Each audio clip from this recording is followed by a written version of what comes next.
41-17 à l'aller, le score était flatteur, mais ne reflétait que partiellement le match, car en première mi-temps, les Irlandais avaient accroché les Rochelais.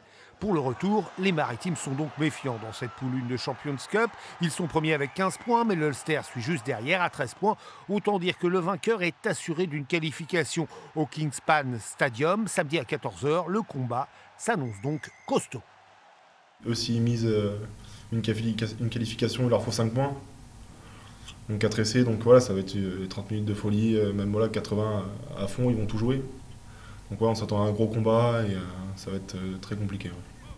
À l'extérieur, les Rochelais restent sur 3 défaites et un nul la semaine dernière face à Oyonnax, le dernier du top 14. 38 pions encaissés, il va falloir resserrer la défense pour ne pas revivre ce genre de mésaventure. C'était une leçon et bon, on aurait préféré rapporter la victoire.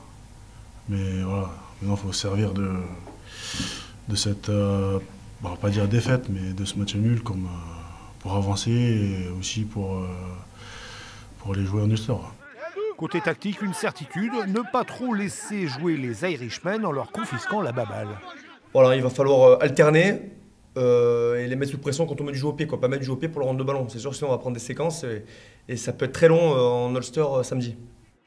Pour cette balade irlandaise, la SR devrait aussi compter sur Paul Jordan, le centre sud-africain qui, on l'a appris aujourd'hui, a re-signé au club jusqu'en 2021.